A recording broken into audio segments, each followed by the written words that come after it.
Un congrès, celui des consuls honoraires accrédités à Mauritanie, il vient de se tenir à Nouakchott.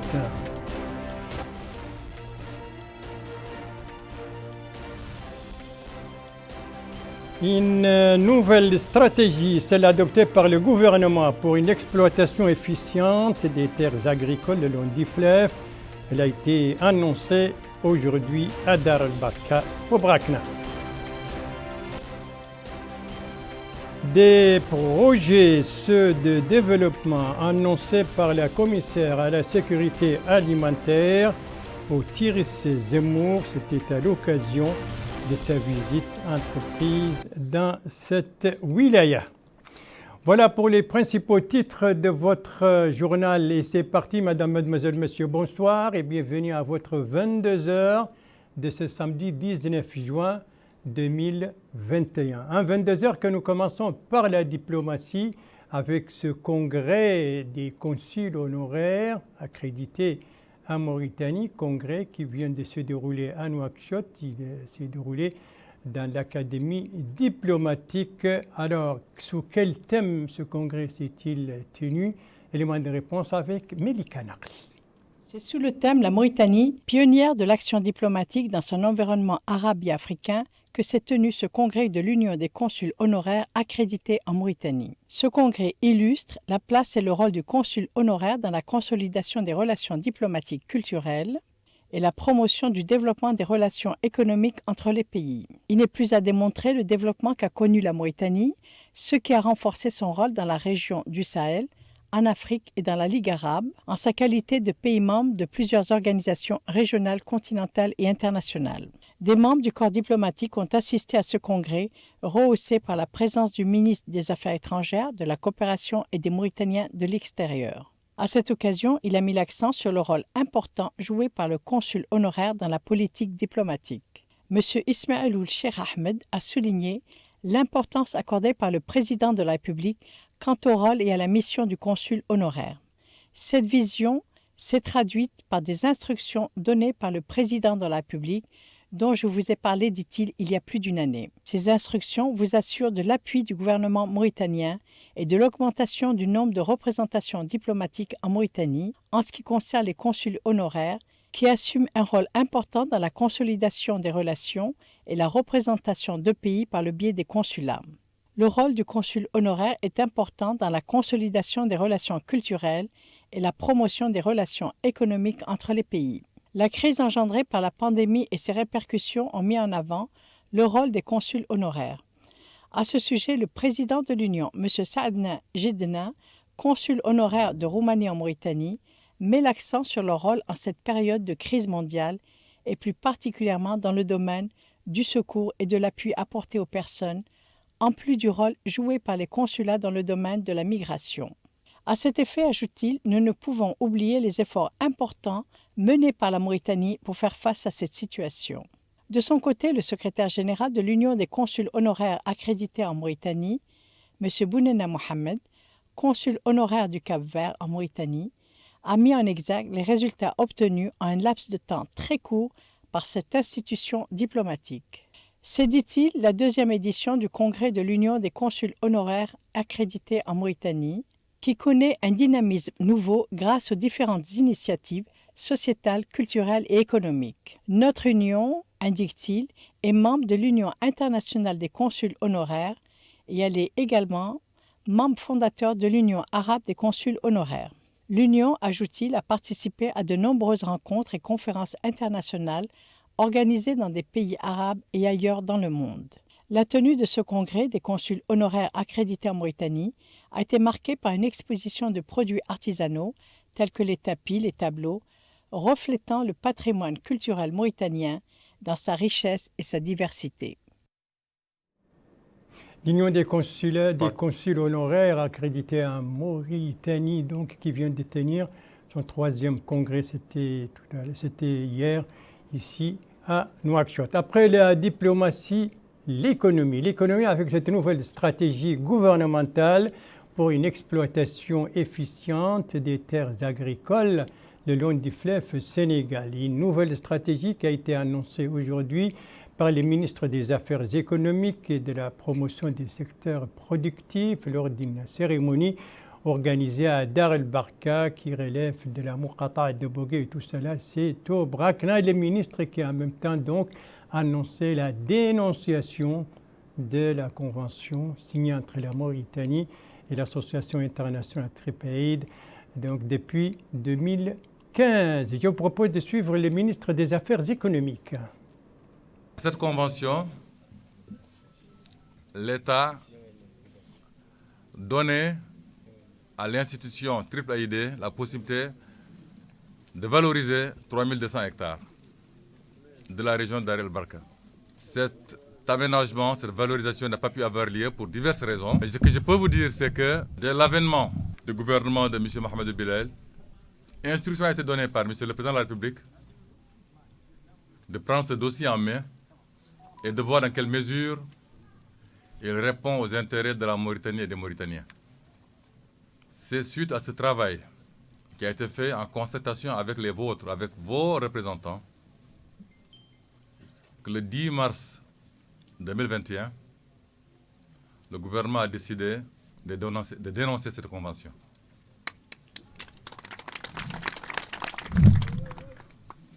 Elle a été dénoncée avec tout le respect dû à la parole donnée, à l'engagement de l'État, à la notion de continuité de l'administration, parce qu'elle a été dénoncée dans le respect, dans le cadre des dispositifs de la Convention. Elle a été dénoncée avec tout le respect, tous les égards que nous avons pour Tripaïd. Tripaïd est une institution dont la Mauritanie est membre.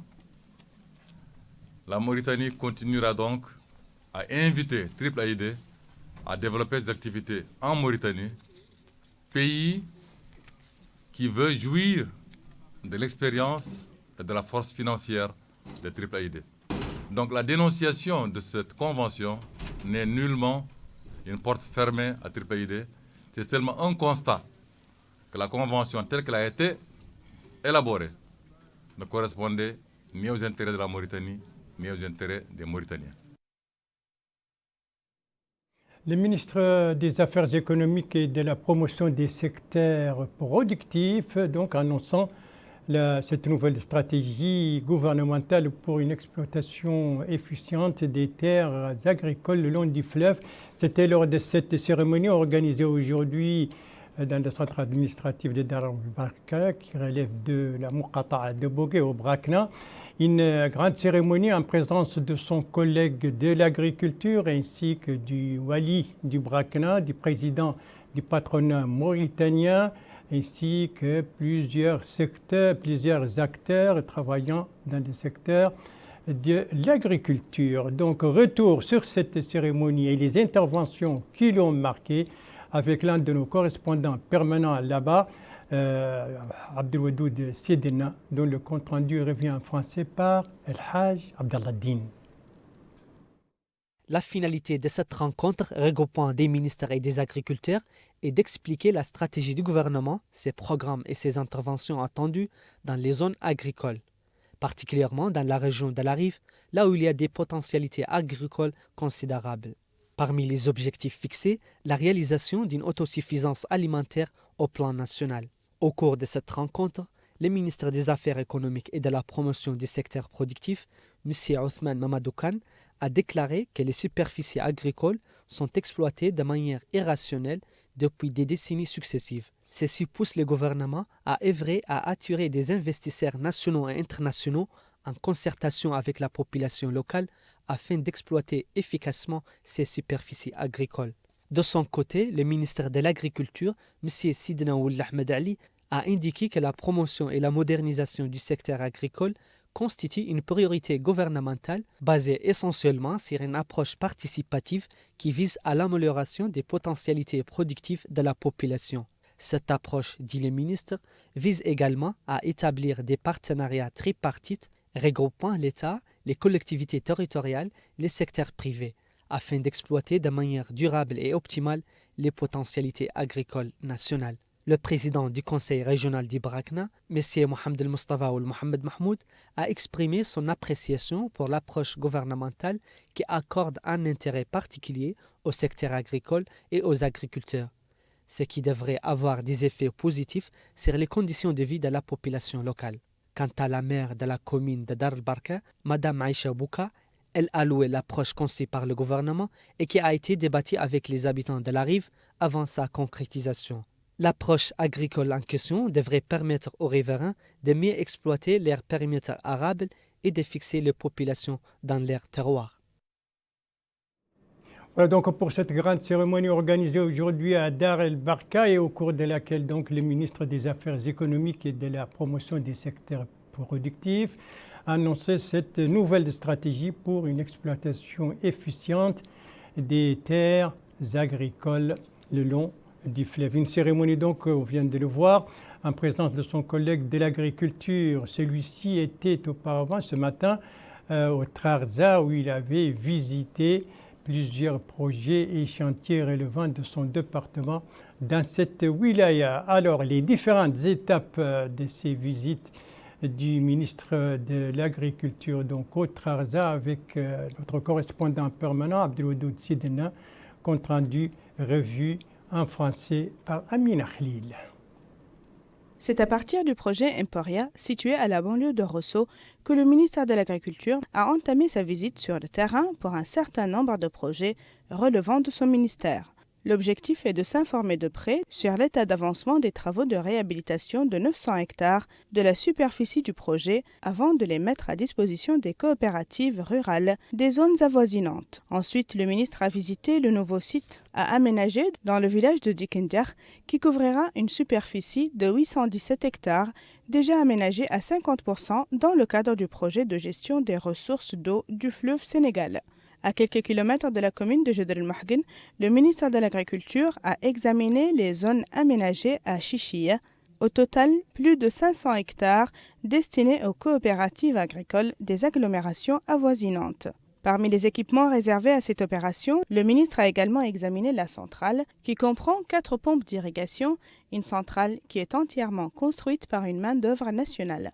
Le ministre a également visité les canaux d'évacuation d'eau construits pour approvisionner le projet en eau. Toutes ces installations préparent la zone de Chichia pour la campagne agricole 2021-2022. À son tour, le service chargé de la lutte contre les ravageurs agricoles a exposé ses moyens matériels modernes déployés pour cette même campagne de riziculture. Là aussi, le ministre a écouté des explications sur les techniques mises en œuvre pour lutter contre les déprédateurs granivores. Nous quittons donc le sud du pays pour le nord et précisément pour la wilaya du Tir Zemmour où se trouve en visite la commissaire à la sécurité alimentaire. L'occasion pour elle d'annoncer des projets de développement au profit des populations les plus démunies. Elle l'a fait hier à Fdérik et elle l'a fait hier à Birmgrain et aujourd'hui elle l'a fait à Fdérik. C'est ce que nous dit notre correspondant permanent là-bas, Sid Ahmed Boubacar Siré, dont le compte-rendu est revu en français par Melika Nakli. Des projets de développement diversifiés, la distribution d'enveloppes financières et de produits alimentaires ont bénéficié à la Mokata de Fdérik où s'est rendue la commissaire à la sécurité alimentaire, Mme Fatimatou Khatri, en présence du Wali du Tir Zemmour, M. Isselmou Oulsidi. La commissaire a indiqué que l'ensemble des projets, qui comprend la distribution de produits alimentaires à titre gracieux à certaines familles au nombre de 280, l'octroi d'enveloppes financières ou de transferts à 170 familles, en plus de projets générateurs de revenus. L'objectif de ces distributions, dit-elle, est de pouvoir répondre avec célérité aux nécessités de certaines familles vulnérables en situation critique. Il y a également, dit-elle, des projets générateurs de revenus dont l'objectif est de permettre aux populations d'améliorer leurs conditions de vie à court et à moyen terme. Le Wali du Tir Zemmour, M. Isselmou Sidi, a exprimé sa satisfaction quant à cette initiative du commissariat qui vient à point nommé et qui illustre concrètement la volonté de venir en aide aux populations du Tir Zemmour. Il a indiqué qu'en sa qualité et au nom des populations, avoir pleinement conscience de la préoccupation et de l'attention accordée aux populations de la wilaya, auquel a été consacrée cette visite avec un volume de projets conséquents qui leur sont destinés. La maire adjointe de la commune de Fderik, Mme Khadijatoum Taïb, a quant à elle mis l'accent sur la satisfaction des citoyens depuis l'avènement du président de la République qui a permis une amélioration notoire des conditions de vie des citoyens. Au cours de cette visite, la commissaire à la sécurité alimentaire a visité un certain nombre d'activités génératrices de revenus qui ont été financées par le commissariat à la sécurité alimentaire. Elle a pu visiter et s'assurer du bon fonctionnement des boutiques du CSA dans la Muqata'a. La Muqata'a de Bir Moghrein a été l'avant-dernière étape de la visite d'inspection et de travail dans la wilaya. Elle a tenu une réunion avec les populations dont certains ont reçu une aide du CSA. La commissaire à la sécurité alimentaire a mis en exergue l'intérêt accordé par le président de la République aux conditions de vie des populations, rappelant que sa politique de développement, ses programmes et tahoudati s'inscrivent dans sa vision d'un mieux-être et du relèvement du niveau de vie des populations, et plus particulièrement celle des franges vulnérables. La maire de Bir Moghrein, Mme Selma Mint Alwata, a hautement apprécié les projets financés par le commissariat à la sécurité alimentaire dans sa commune au bénéfice des couches sociales vulnérables. La commissaire à la sécurité alimentaire a par la suite effectué une visite à des projets générateurs de revenus qui ont été financés par le commissariat à la sécurité alimentaire. Voilà pour cette visite d'information donc de la commissaire à la sécurité alimentaire dans la wilaya du Tiris Zemmour. Venons-en maintenant à notre page médicale, la page médicale de ce journal consacrée à l'actualité oblige, à l'évolution de la Covid, de la pandémie de la Covid-19. Durant ces dernières 24 heures, on va voir les derniers chiffres enregistrés par le ministère de la Santé. 0 décès donc, 42 guérisons et 26 nouveaux cas, ce qui porte le cumul depuis le début de la pandémie à 20 314 cas de contamination, dont 19 372 guérisons et malheureusement 480 décès.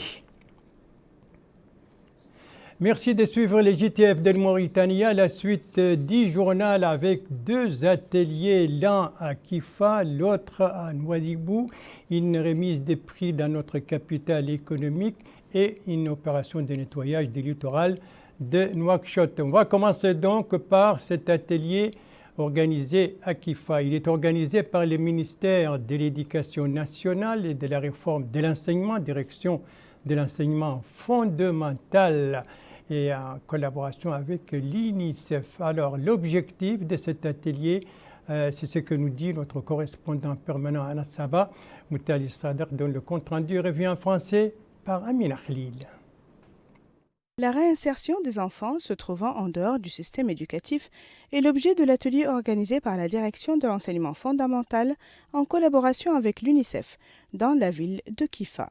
Le wali de la Saba, M. Mohamedou Ahmed Mouloud, a appelé à sensibiliser et mobiliser les acteurs du domaine afin d'arriver ensemble à trouver des solutions. Car l'éradication de ce phénomène devient une nécessité pressante, l'alternative étant l'exposition des enfants non scolarisés à plusieurs sortes d'abus et d'exploitation, en plus des possibilités de dérive.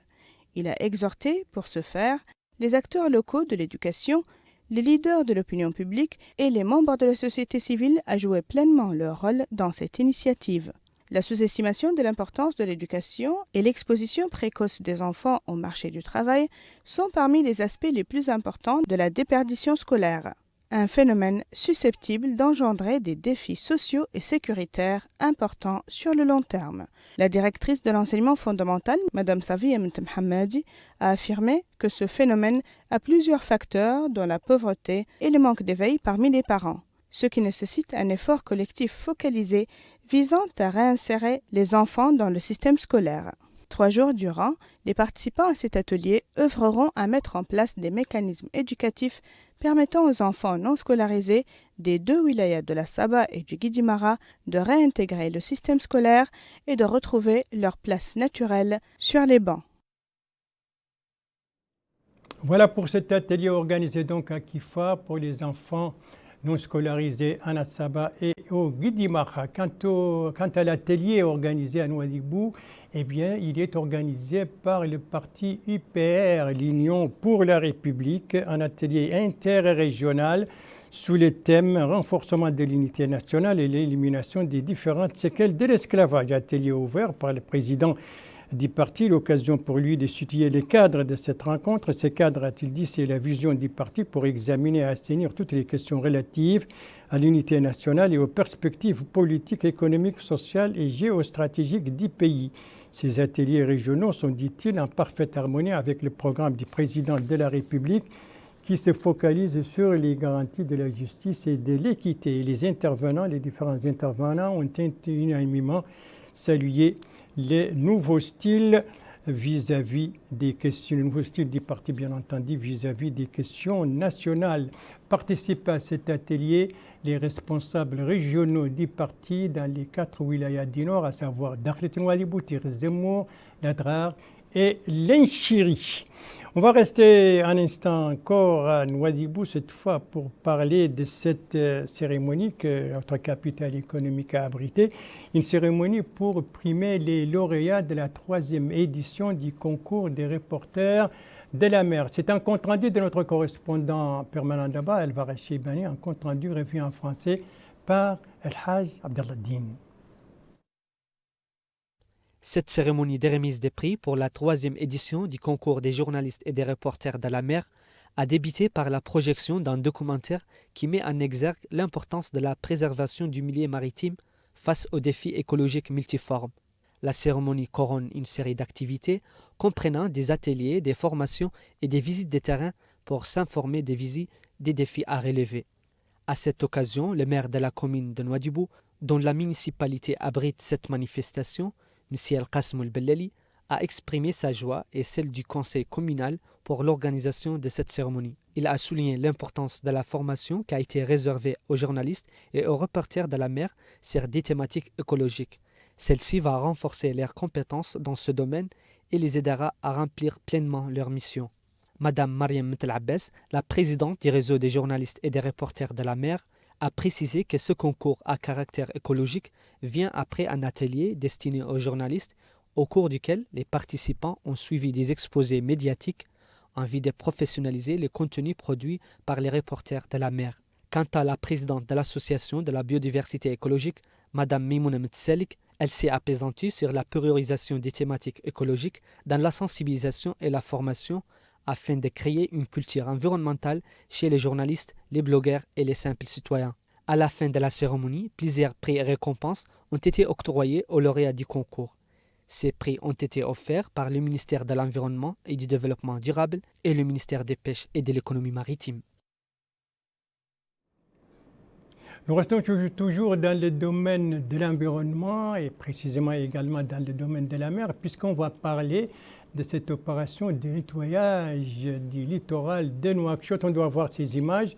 Les voilà, donc ce sont des opérations de nettoyage qui sont organisées aujourd'hui par l'Association pour la promotion des initiatives féminines en collaboration notamment avec les mairies de Sefra et d'Elmina. Opération sous le slogan « La pollution du littoral par les plastiques menace dangereusement notre santé ». Sur cette opération, des précisions avec la présidente de l'association donc pour la promotion des initiatives féminines. Sefra et Elmina pour une journée de sensibilisation et d'assainissement au niveau du littoral et sensibiliser la population sur l'importance de protéger le littoral pour éventuellement parer aux inondations qui peuvent arriver. Donc aujourd'hui, nous avons ici comme invité la mairie de Sefra et la mairie d'Elmina qui sont représentées par les maires adjoints et certains conseillers. Nous avons des volontaires, donc des jeunes de Sefra et d'Elmina et des femmes membres des coopératives qui sont organisées en comité de gestion, qui sont venus aujourd'hui sensibiliser la population et organiser une journée propre au niveau du littoral. Voilà, et c'est sur cette opération de nettoyage du littoral de Nouakchott que se termine ce journal. Merci à vous, Madame, Mademoiselle, Monsieur, de l'avoir suivi. Merci bien entendu aux équipes rédactionnelles et techniques qui ont participé à sa conception. Je vous en rappelle les principales informations. Ça, ce sont les assises du congrès de l'Union des consuls honoraires accrédités en Mauritanie, un congrès qui vient de se tenir ici à Nouakchott, ouverture présidée par le ministre des Affaires étrangères, de la coopération et des Mauritaniens de l'extérieur. Ça, c'est cette grande cérémonie organisée aujourd'hui à Dar el-Barka pour annoncer la nouvelle stratégie gouvernementale d'études et d'exploitation des terres agricoles le long du fleuve, annonce faite par le ministre des Affaires économiques et de la promotion des secteurs productifs. Ça, c'est la visite à Tiris Zemmour de la commissaire à la sécurité alimentaire. Elle a annoncé donc le lancement de projets de développement autant à Birmgrain qu'à Frédéric. Voilà, les JTF reviendra demain à la même heure, 22h, et vous serez en compagnie, suivant le planning des services, vous serez en compagnie d'Aminata Khan. Quant à moi, eh bien, je vous rappelle d'abord, et pour ne pas oublier, qu'il faut se faire vacciner. C'est très simple, il faut aller vers tout centre de santé, muni de votre carte d'identité, ils vont vous enregistrer et vous vacciner. Donc, vous vaccinez contre la Covid-19, sans oublier, bien entendu, de continuer à respecter les mesures préventives, des gestes barrières très simples qui ne demandent pas beaucoup d'efforts, sinon la volonté de les appliquer, à savoir ne sortir que par nécessité, ne jamais oublier de se laver les mains avec de l'eau et du savon en sortant de la maison et en y revenant, ne jamais oublier son masque en sortant et ne jamais oublier aussi le respect de la distanciation sociale, à savoir au moins 1,50 m par rapport aux autres. Et ce sont des gestes donc très simples qui permettent de sauver des vies. Votre santé est entre vos mains, prenez soin de vous pour vous préserver et pour préserver les autres. Et si vous aimez vos proches, eh bien, pas d'approche et pas non plus de reproches. Et sur tout cela, bien entendu, vous aurez l'occasion d'avoir des explications avec le ministre de la Santé, le docteur Sidi Ould Zahaf, qui sera l'invité de mon confrère Mokhtar ou Mohamed Ali. Ce sera après ce journal. Moi, je vous dis que je vous souhaite une très très bonne fin de soirée, une très très bonne fin de semaine. Et je vous donne rendez-vous, Inch'Allah, vendredi prochain à la même heure, 22h. Bonsoir.